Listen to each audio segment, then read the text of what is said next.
Kamusta kaibigan? Ang kwento nating itatampok ngayon ay ang napakaganda at suspense thriller movie na pinamagatang The Room. Daddy. Nagsimula ang kwento sa pagpapakita sa mag-asawang si Matt at Kate. Kasalukuyan silang lumilipat sa kanilang bagong bahay sa upstate New York. Nangangailangan naman ng ilang pagsasaayos at pagkukumpuni ang kanilang bagong bahay. Kaya agad nilang sinimulan ang pagre-renovate nito. Masaya nilang ine-enjoy ang mga unang araw ng kanilang pagsasama bilang bagong kasal, habang sabay nilang sinisimulan ang panibagong yugto ng kanilang buhay. Habang inaayos ang kusina, napansin ni Kate ang isang patay na ibon sa loob ng cabinet. Lumabas siya upang ilibing ito, ngunit na-distract siya nang tawagin ni Matt mula sa bintana. Sa kanyang muling paglingon, bigla na lamang nawala ang ibon. Samantala, habang tinatapon ang mga lumang gamit na naiwan ng dating may-ari ng bahay, napansin ni Matt na may kakaiba sa pader. Pinunit niya ang wallpaper upang makita ito at doon niya natuklasan ang isang malaking pinto na may kakaibang butas ng susian. Sinubukan niyang buksan ito sa pamamagitan ng paghahanap sa tambak ng mga lumang gamit hanggang sa matagpuan niya ang susi. Isinaksak ni Matt ang susi sa butas at agad niyang tinawag si Kate upang ipaalam ang kanyang natuklasan. Magkasama nilang binuksan ang pinto at biglang kumislap-kislap ang mga ilaw sa pasilyo. Tumawag naman si Matt sa kumpanya ng kuryente upang report ang problema, ngunit may kakaibang pakiramdam si Kate tungkol sa kwartong iyon, kaya sinundan niya si Matt. Kinabukasan, dumating ang isang operator mula sa power company upang siyasatin ang sanhi ng biglaang fluctuation ng kuryente. Labis ang pagkagulat ni Matt nang makita ang mga kable sa basement na napakaluma na at magkakabuhol sa isang hindi pangkaraniwang disenyo. Nang tanungin niya ang operator kung may magagawa pa rito, tanging sagot ng lalaki ay hindi pa siya kailanman nakakita ng ganitong uri ng wirings. Bago tuluyang umalis, kinuwento ng operator ang isang nakakakilabot na katotohanan. Ang mga dating may-ari ng bahay ay brutal na pinaslang mismo sa loob nito. Labis namang natakot si Matt sa balitang iyon, kaya't nagsimula siyang magsaliksik tungkol sa madugong insidente. Sa isang lumang balita, nalaman niya na ang mga nasawi ay ang mag-asawang si Paul at Madeline Schaffer. Hanggang ngayon, nananatiling misteryo ang pagkakakilanlan ng salarin at tinukoy lamang siya sa alias na John Doe. Bilang isang alagad ng sining, sinubukan ni Matt na iguhit sa kanyang sketchpad ang mukha ni John Doe. Matapos nito, pumasok siya sa misteryosong kwarto upang magpahinga. Habang naroon, naubos niya ang isang bote ng alak at napabulong ng isang simpleng kahilingan na sana'y may isa pa siyang bote.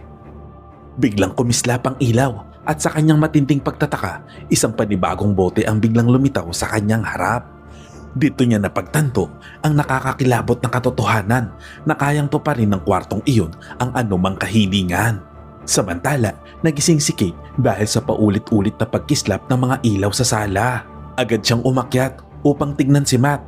Pagpasok niya sa kwarto, natagpuan niya itong labis na tuwang-tuwa habang ang buong silid ay napupuno ng samot-saring bagong gamit. Masayang ipinakita ni Matt kay Kate ang isang orihinal na painting ni Van Gogh at ipinaliwanag na kayang tuparin ng The Room ang kahit anong material na kahilingan.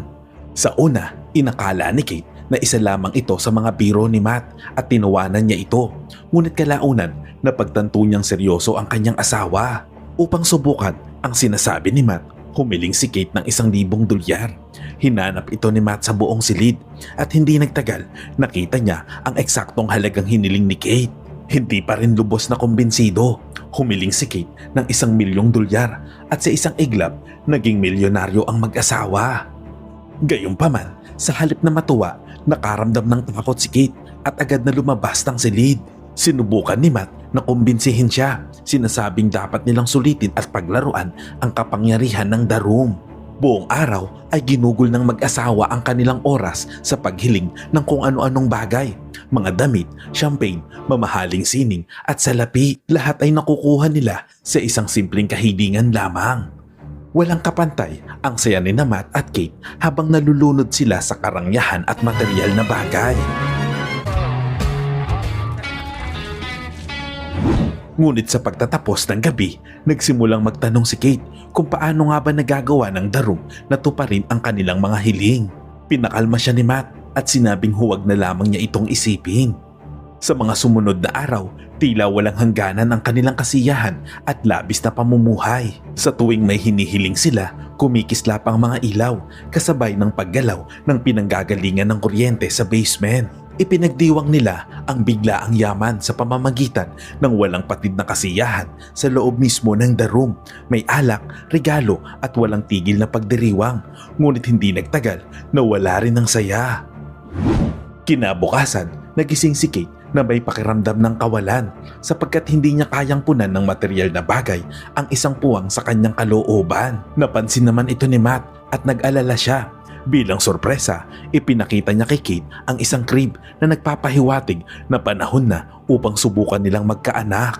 Salungat sa inaasahan ni Matt, labis na nasaktan at nagalit si Kate sa ipinakitang sorpresa. Lumalabas na 2 beses na siyang nakunan kaya't hindi niya kayang tanggapin ang ideya. Dahil sa bugso ng damdamin, umalis siya ng bahay. Ilang sandali pa, bumalik si Kate sa bahay at tumiretso sa misteryosong kwarto. Doon ay kusa siyang humiling ng isang anak at ipinagkaloob ito sa kanya. Nang malaman ito ni Matt, labis ang kanyang galit sapagkat ginawa ni Kate ang desisyong iyon nang hindi man lamang siya kinukonsulta. Nagkaroon ng matinding pagtatalo ang mag-asawa. Ipinaliwanag ni Kate na ginawa niya ito bilang isang madaling paraan tungo sa pagiging ina. Walang panganib ng pagkalaglag at walang sakit ng panganganak. Ayon sa kanya, maaari silang maging masaya sa ganitong paraan. Ngunit mariing tinutulan ni Matt ang ideya at nakiusap kay Kate na ibalik ang sanggol sa kwarto at hilingin ang pagkawala nito. Magkasama silang pumasok sa silid, ngunit malungkot na tumanggi si Kate na isuko ang kanilang anak. Sa halip, iniabot niya ang sanggol kay Matt, subalit hindi rin niya ito nagawa. Hindi niya kayang hilingin ang pagkawala ng bata, kaya't ibinalik niya ito kay Kate bago tuluyang lumayo. Sa huli, napagpasyahan nila na panatilihin ang sanggol at sa loob lamang ng isang gabi, naging mga magulang sila.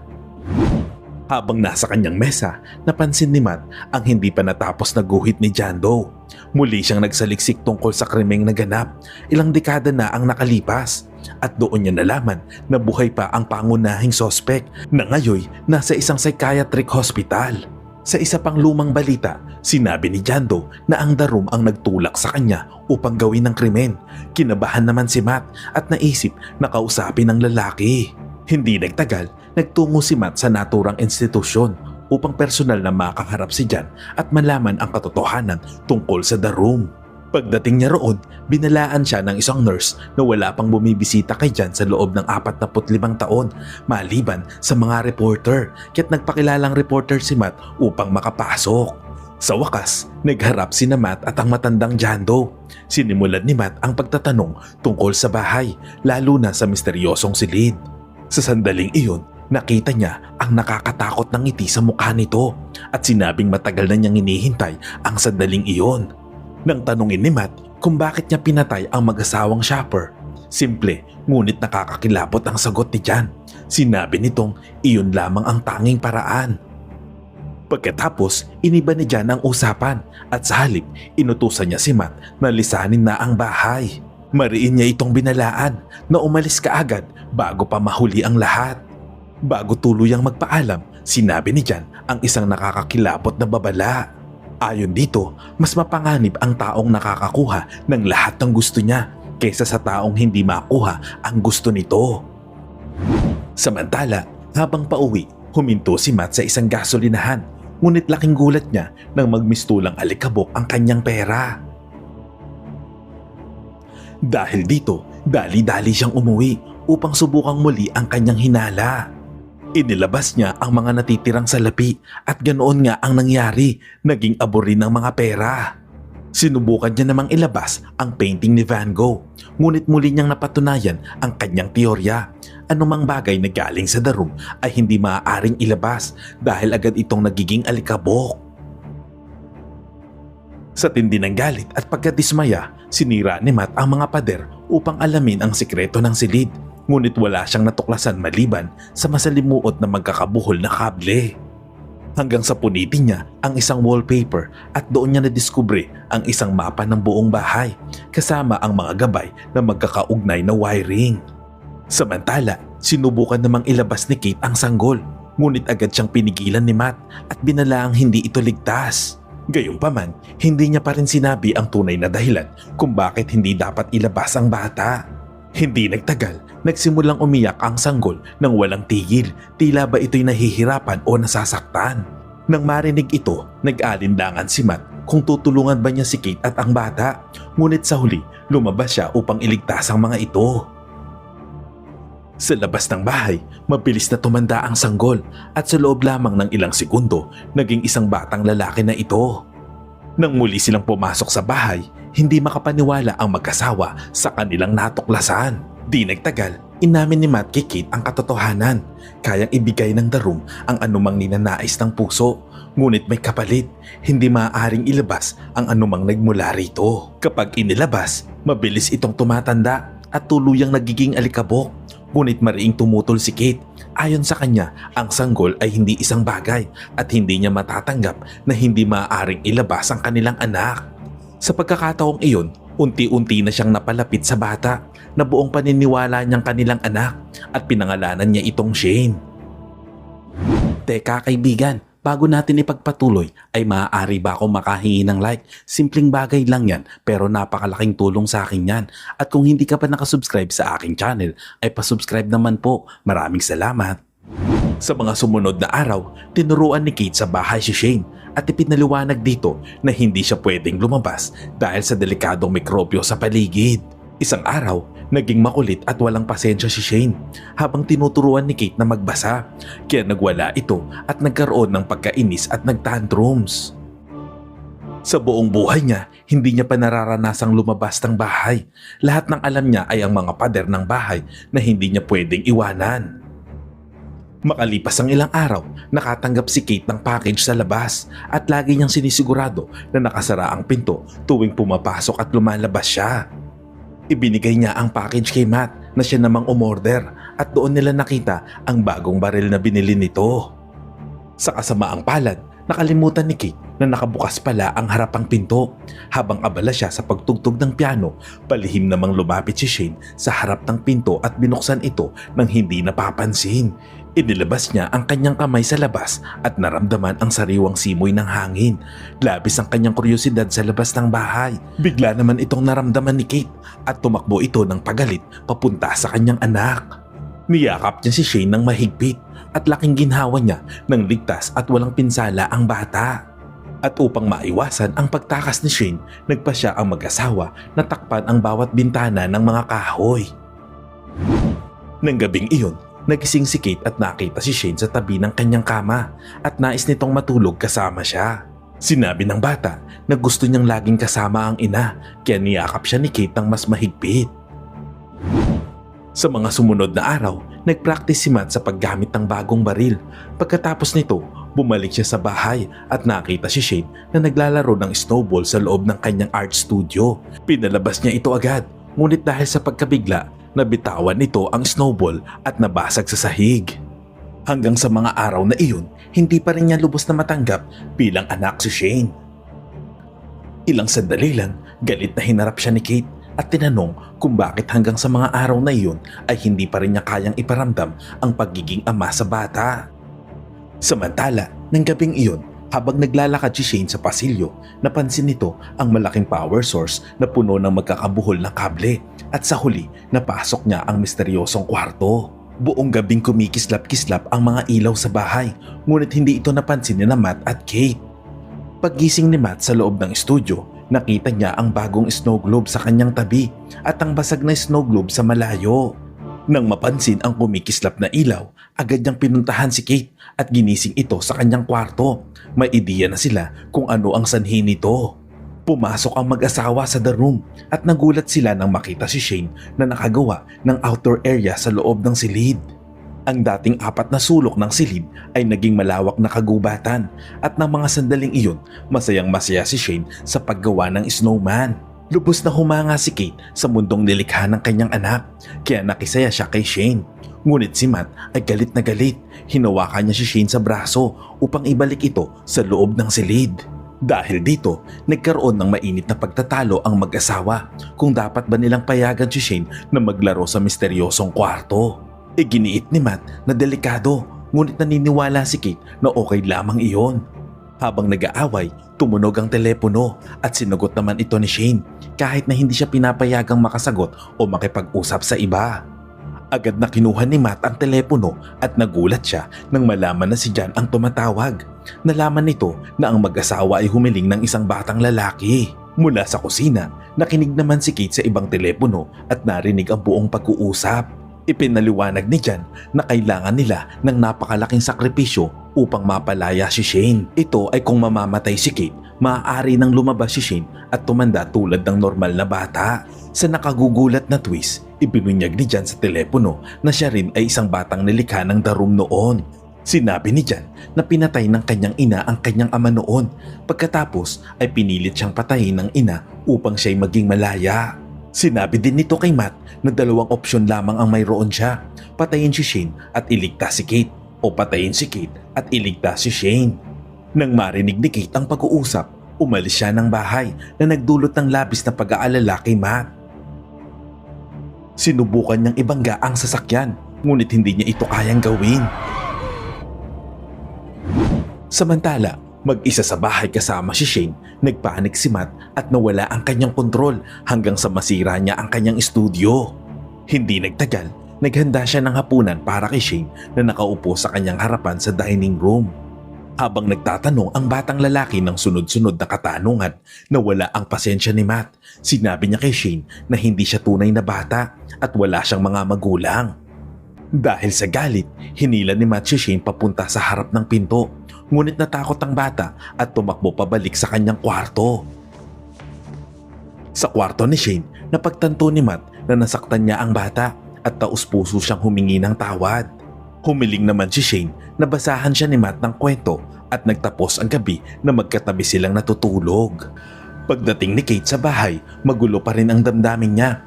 Ngunit nang makita niya na si Matt at Shane ay magkatabi sa kama, ay nagbigay ito sa kanya ng ginhawa. Pagkatapos, nagkaroon ng mag-asawa ng pribadong sandali. Ngunit ng mga oras na iyon, pinapanood pala sila ni Shane sa likod ng pinto. Nang gabing iyon, hinintay ni Shane na makatulog ang mga magulang nito bago kinuha ang susi ng misteryosong kwarto. Kinabukasan, nadiskubre ni na Matt at Kate na lumabas si Shane matapos makita ang bukas na pinto. Sa ibang bahagi ng bahay, namangha sila nang makita si Shane na nag-mature ang itsura nito sa nakalipas na magdamag. Ngunit nanatili pa rin ang isip nito bilang isang bata. Naging isang ganap na lalaki na ito. Naggalit si Matt sa kanyang ginawa, ngunit nakuha nito ang baril at nagawang tutukan nito ang mag-asawa. Nang mapakalma siya ni Kate, sumugod si Matt kay Shane at nagkaroon sila ng pisikal na labanan. Sa gitna ng kaguluhan, natumba si Kate at unti-unting nawalan ng malay. Ilang sandali lang, nagising siya na nasa kanyang tabi si Matt. Sinabi nitong namatay na si Shane matapos aksidenteng matamaan ito ng baril. Laking gulat at lungkot ni Kate at nagsimula itong umiyak ng walang tigil. Niyakap ni Matt si Kate at dinala ito pabalik sa loob ng bahay kung saan patuloy siyang nagluksa. Samantala sa kwarto kung saan naganap ang insidente, nagising ang totoong Matt at hinanap ang kanyang asawa sa bahay. Sa kanyang panik, napansin niya ang kumikislap na ilaw at inisip na nasa loob noon sina Kate at Shane na nagpanggap sa anyo ni Matt. Sa kabilang banda, hindi pa rin alam ni Kate na si Shane ang nasa kanyang harap at hindi si Matt. Ngunit napagtanto niya ang katotohanan nang gawin ni Shane ang isa sa kanyang nakagawian, ang pag-inom nito ng iced tea. Samantala, pinilit ni Matt na makapasok sa The Room. Sinira niya ang pader at pinasok ang magkakabuhol na kable. Hanggang sa tuluyan siyang makapasok dito na ngayon ay isang malawak ng kagubatan. Dito napagtanto ni Matt na ginamit ni Shane ang The Room para palakihin ang outdoor area at kopyahin ang bahay sa loob nito. Nagpanggap ito bilang siya upang dukutin si Kate at pagsamantalahan ito. Determinado si Matt na bawiin ang kanyang asawa. Tumakbo siya sa kagubatan at nakarating sa dinuplicate na bahay. Nakapasok siya sa tamang oras habang pinipilit ni Shane na pagsamantalahan si Kate sa loob ng kwarto. Nang marinig ang pagdating ni Matt, tumayo si Shane upang makipaglaban muli na nagbigay daan kay Kate para tumakas at makalayo. Ngunit sa kanyang paglabas, nakakita siya ng dalawang bersyon ni Matt sa hallway. Labis ang kanyang pagkalito dahil parehong mukha ang nasa kanyang harapan. Isa sa mga ito ang agad na humawak sa kanyang kamay nang tinawag niya ito sa pangalang Shane. Dahil dito, tinulak niya ito at nalaglag sa hagdan at bumalik sa kanyang tunay na anyo. Samantala, hindi naman makalabas ng the room ang mag-asawa dahil patuloy na humihiling si Shane na panatilihin silang nakakulong. Pagkatapos ng maraming pagtatangka, huminto si Matt at nag-isip ng paraan upang makalabas. Sa wakas, humarap ang mag-asawa kay Shane sa tapat ng pinto. Sumugod si Shane kay Matt at sinaksak ito hanggang sa mamatay. Pagkatapos, tinangka ni Shane na alawin si Kate, ngunit napagtanto niya na mga clone lamang sila ng tunay na mag-asawa. Sa oras na iyon, mabilis na tumatakbo sina Matt at Kate patungo ng exit ng the room sa kagubatan habang sinusundan sila ni Shane na mas naging agresibo matapos maloko. Pagdating sa totoong bahay, inatake ni Shane si Matt, ngunit nahila siya nito palabas ng bahay. Napagtanto ni Shane na maaari siyang mamatay kung patuloy ang kanilang laban, kaya tumakbo siya pabalik sa pinto. Ngunit agad itong isinara ni Kate bago siya makapasok. Sumigaw naman si Shane ng mami habang unti-unting tumatanda ang kanyang itsura at agad na nabulok ang katawan hanggang maging alikabok. Sa kabila ng lahat, iniyakan pa rin ni Kate ang abo ni Shane dahil ginugol niya ang malaking bahagi ng buhay nito sa kanyang itinuturing na anak. Sa sandaling iyon, niyakap ng mag-asawa ang isa't isa matapos ang nakakatakot na pangyayari. Isang buwan nang lumipat sila sa mas maliit na bahay at nabuhay ng payapa. Ngunit hindi rin ito nagtagal. Nagulat si Kate nang maging positibo ang kanyang pregnancy test. Hindi niya tiyak kung anak ba ito ni Matt o ni Shane. Sa isang iglap, biglang kumislap ang lampara at napaisip si Kate na baka nasa loob pa rin sila ng the room o baka naman glitch lamang ito sa gusali.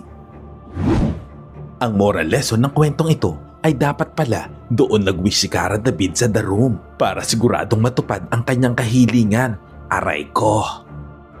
Salamat kaibigan at umabot ka sa punto ng video na ito. Anong masasabi mo sa ending ng kwento?